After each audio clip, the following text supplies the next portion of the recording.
meus amados, pastor Alexandre, Edi, Neiva.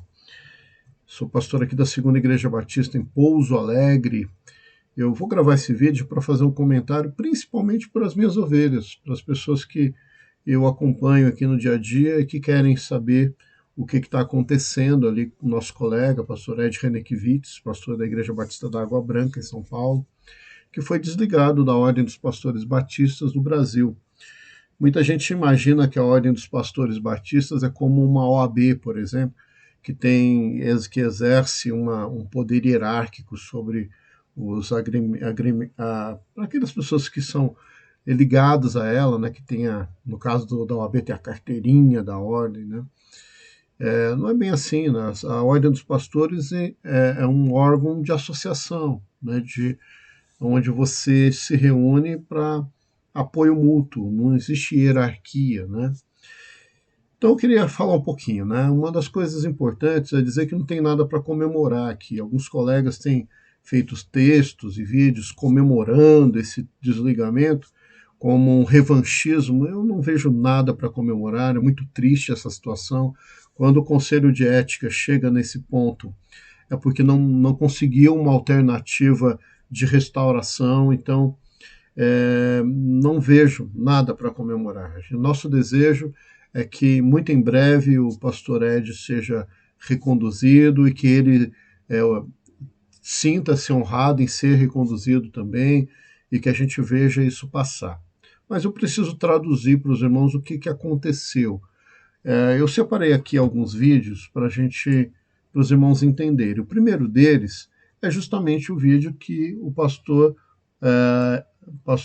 Kiewicz fala do que aconteceu, né? Passado, 25 de outubro de 2020, faz mais de um ano. Preguei um sermão intitulado Cartas Vivas contra Letras Mortas. Aliás, boa essa série. Nesse lugar, esse púlpito que eu ocupo dominicalmente há mais de 30 anos. Desse lugar eu preguei essa mensagem, Cartas Vivas contra Letras Mortas. Foi o último sermão de uma série intitulada Cartas para o Novo Mundo. E foi nesse sermão, Cartas Vivas contra Letras Mortas, que eu pronunciei os 8 minutos mais polêmicos da minha história de pregador.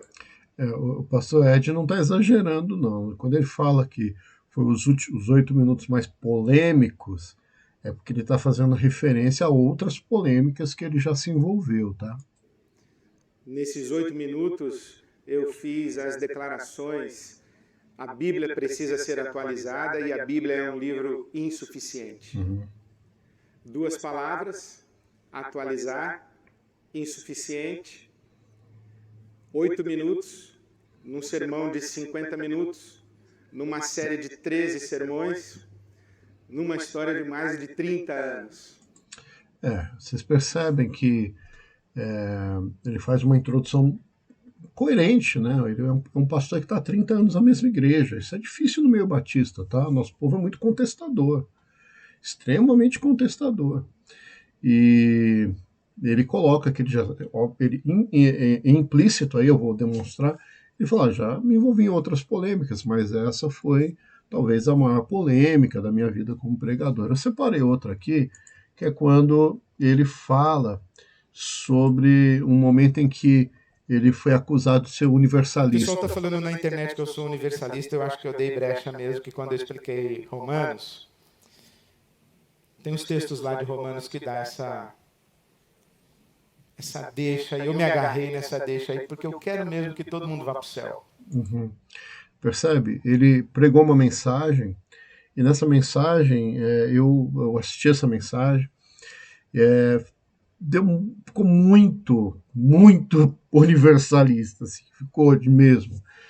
Mas é por conta do estilo que o Ed René tem, que ele enfatiza alguma coisa e às vezes ele não opta pelo argumento mais convencional. Ele às vezes opta por um argumento mais incisivo e aí você entra em polêmica mesmo. Para quem não está habituado, o universalismo é aquela crença de que todo mundo vai acabar sendo salvo, que Deus é tão misericordioso, mas tão misericordioso, nos ama tanto, que vai ignorar aí o nosso pecado, o nosso erro e acaba todo mundo indo para o céu.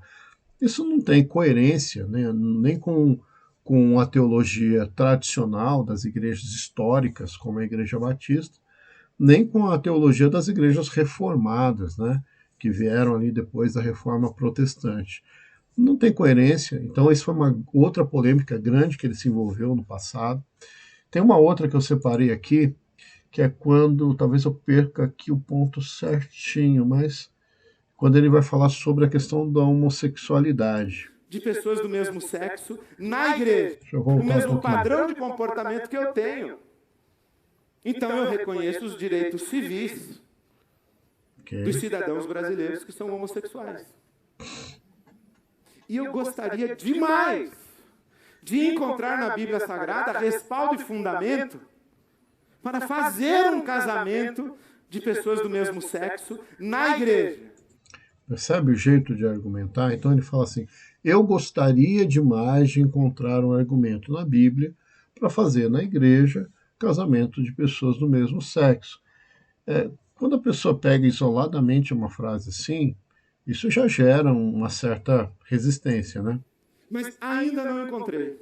Não encontrei. Ainda não encontrei. E eu estou Também vendo é que vai chegar o dia em que eu vou ter que ter coragem de que a legislação brasileira vai me obrigar a fazer. E eu vou dizer, não vou fazer, porque ferem as minhas convicções religiosas. Percebe que agora ele já coloca de novo dentro de um padrão ali de discurso que se espera de um pastor tal. Então o pastor Ed René, ele sempre se envolveu muito em algumas polêmicas, e isso incomoda alguns pastores aí que são mais engajados num pensamento mais linear. Só que nós somos batistas, né? A gente prega liberdade de pensamento, livre exame das escrituras. Então, eu não imaginava estar presenciando uma situação como essa. Mas eu quero comentar essa última polêmica. Ele disse que a Bíblia tem que ser atualizada e que ela é insuficiente. Se eu digo dessa forma, gente, é um absurdo, é heresia. Como assim a Bíblia tem que ser atualizada? Não, a Bíblia se renova. Billy Graham diz que a Bíblia ela é mais atual do que o Jornal de Amanhã. Né? A gente tem essas máximas, né? E se eu digo que ela é insuficiente, não, como é insuficiente? A Bíblia, para nós batistas, é a nossa única regra de fé, ou seja, eu creio naquilo que está escrito lá. E é a minha única regra de prática, ou seja, eu faço o que lá pede para fazer e não faço o que lá está proibido. Então, se eu digo que a Bíblia precisa ser atualizada e ela é insuficiente, isso é uma heresia digna de um desligamento, certo? Agora, eu queria mostrar só para vocês a sutileza dos argumentos, né? A forma como a gente pode montar o argumento. Porque se eu disser o contrário, eu disser assim, olha, gente, a gente precisa atualizar a nossa leitura. A Bíblia não pode ser entendida assim de qualquer maneira, senão a gente vai cair em tropeço. Então, quando eu olho lá a relação daquela conversa, por exemplo, de Jesus e a mulher samaritana ali no poço, eu preciso entender a cultura, o que estava acontecendo e contextualizar isso para eu atualizar a minha interpretação para que isso seja vivo na mente das pessoas. Beleza. É o que todo mundo faz e ninguém iria criar caso com isso. Percebe? Outra coisa é quando eu digo que a Bíblia é insuficiente. Não, a Bíblia é suficiente, gente. A Bíblia ela foi escrita para mostrar um Deus criador, um homem que foi criado perfeito, mas pecou. Esse pecado distanciou o homem de Deus, e a Bíblia vem escrevendo todo o plano de redenção, né, de resgate de Deus desse homem caído, culminando em Jesus Cristo, que a Bíblia vai dizer que ele é a exata expressão de Deus Pai. E depois ainda nós temos o colégio apostólico, que vem mostrando esse evangelho para os gentios, né, ao ponto de nos alcançar. Então a Bíblia gira em torno do amor de Deus por sua criação e o seu plano de resgate. Então tem alguns assuntos periféricos que a Bíblia trata e tem outros assuntos periféricos que a Bíblia não trata. Então eu não tenho problema nenhum em dizer que a Bíblia não responde todas as questões. Né? Qualquer teólogo minimamente formado, ele sabe que a teologia é o estudo daquilo que se pode conhecer sobre Deus, porque nós não temos como conhecer Deus na sua totalidade, né? Percebem? Tudo depende da forma como você coloca a coisa. Até por isso eu estou esperando, eu quero ler o documento que o pastor Ed disse que vai disponibilizar, porque eu acho que tem muita coisa boa ali nos argumentos dele, que eu faço questão de tá lendo, tá acompanhando. Queria declarar aqui para vocês que eu concordo com o Ed René em 95% do que ele prega. Ele é fonte de inspiração para mim e para muitos pastores, tá? Tem lá um percentual que eu não concordo. Só que da mesma forma que muita coisa que eu prego, tem gente que não concorda.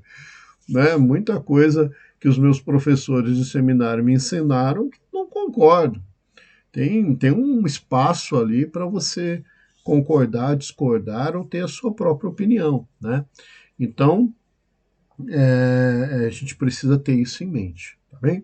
O que muda para o pastor Ed René a partir de agora? Não muda nada. A Igreja Batista é uma igreja congregacional, ela não é uma igreja hierárquica.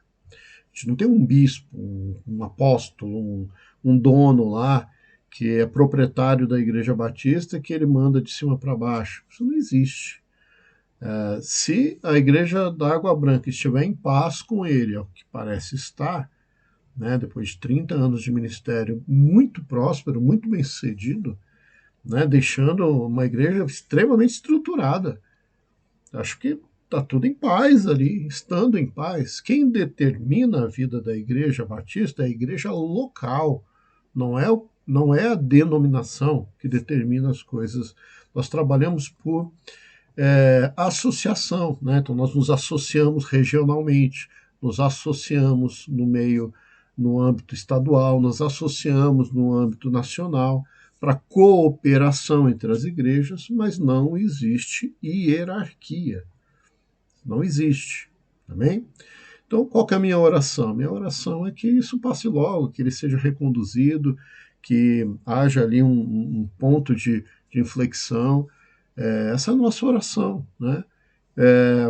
Muitos pastores são da ordem dos pastores e nem sequer comparecem, nem sequer participam de reuniões, são totalmente alheios à ordem, né? Participam apenas nominalmente.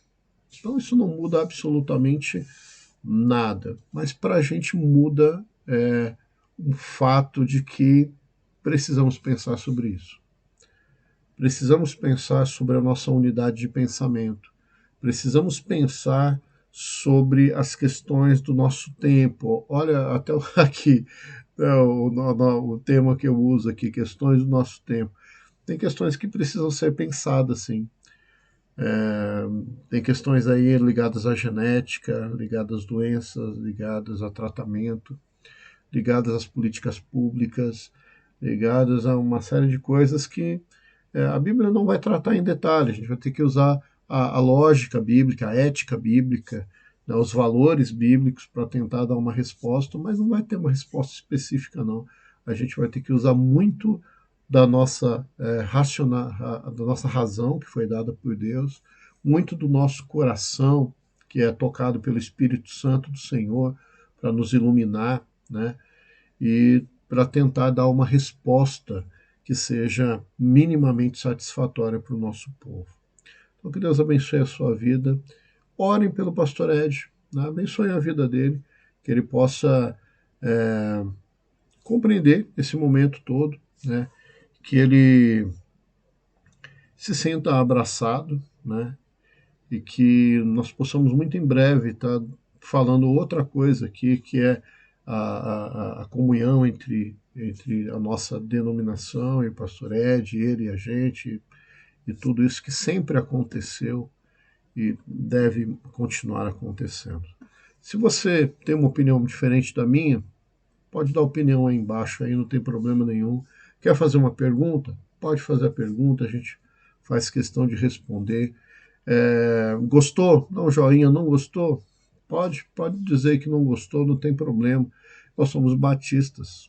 Nós prezamos pela liberdade de pensamento, pela liberdade do indivíduo, pelo sacerdócio universal do crente. Você tem liberdade de pensar e, inclusive, de discordar de mim. Muito obrigado, que Deus te abençoe.